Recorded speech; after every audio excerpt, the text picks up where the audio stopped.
परभणी येथील संविधान विटंबना प्रकरणामध्ये पोलीस कारागृहामध्ये मृत्युमुखी पावलेला भीमसैनिक सोमनाथ व्यंकटी सूर्यवंशी या निषेधार्थ रिपब्लिकन सेना महाराष्ट्र बंदची पुकार। सर्व महाराष्ट्रामधल्या सर्व जाती धर्माच्या लोकांना जय भीम, आदाब, सत श्री अकाल, नमस्कार।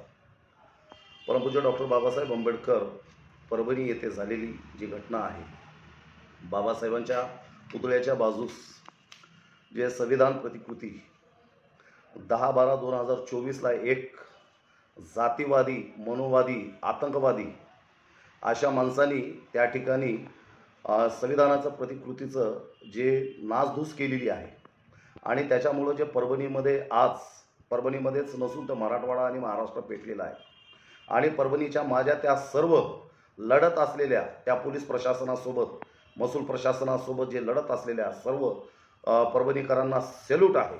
आणि त्या दिवशीपासून जे महाराष्ट्रामध्ये संविधानाच्या बाबतीत नाही ते सर्व महाराष्ट्रामधल्या संविधान प्रेमींना आव्हान आहे। यामध्ये महाराष्ट्रामधले मुस्लिम समाज असेल, शीख समाज असेल, हिंदू समाज असेल, बौद्ध समाज असेल, मातंग समाज असेल, बहुजन समाज आहे, हे सर्वजण परमपूज्य डॉक्टर बाबासाहेब आंबेडकरांच्या संविधानाशी आपण प्रेम करतो। पण संविधानावर जो हल्ला झाला तर हा मनोवाद्यांचा, RSS वाल्यांचा आणि या देवेंद्र फडणवीसच्या सरकारचा हल्ला आहे।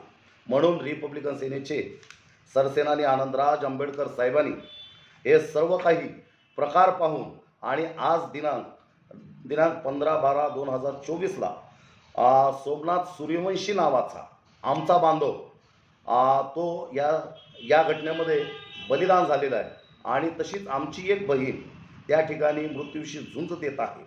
आणि असे कितीतरी त्या ठिकाणचे संविधान प्रेमी विविध जातीचे तर त्यांच्यावर चुकीचे गुन्हे टाकून त्या ठिकाणची पोलीस त्यांना रात्रंदिवस टॉर्चर करत आहे, मारत आहे आणि हे सर्व आम्ही आमच्या उघड्या डोळ्यांनी पाहत आहोत। पण याच्यावर ॲक्शन घ्यायला कोणी तयार नाही। म्हणून सरसेनानी आनंदराज आंबेडकर साहेबांनी असं आव्हान केलं की उद्या तमाम महाराष्ट्र बंदला आव्हान दिलेलं आहे। म्हणून आज आम्ही नांदेड येथे रिपब्लिकन सेनेची सर्व टीम माननीय SP साहेबांना भेटून त्या ठिकाणी निवेदन दिलो आणि नांदेड पूर्णपणे बंद होईल अशी ही आमची आशा आहे आणि नांदेडकरांनी या गोष्टीसाठी साथ द्यावं। रिपब्लिकन सेनेच्या महाराष्ट्रामधली सर्व टीम आपल्या जिल्ह्यामध्ये कलेक्टर साहेबांशी आणि SP साहेबांशी त्या ठिकाणी असलेल्या सर्व प्रशासनाशी भेटून महाराष्ट्र बंदचा पुकारा देत आहोत। तरी सर्व जनतेंना विनंती आहे की राजगृहातून आलेला हा आदेश, आनंदराज आंबेडकर साहेबाचा हा आदेश, उद्याचं आमचं भविष्य, वर्तमान हे संविधानाला धरूनच आहे। म्हणून संविधानाला वाचविण्याचा आपण सर्वांनी एकीने प्रयत्न करायला पाहिजे। आपण उद्या या बंदला साथ द्याल एवढीच अपेक्षा करतो। रिपब्लिकन सेना महाराष्ट्र सचिव माधवदादा जमदाडे, नांदेड। जय भीम, जय भारत।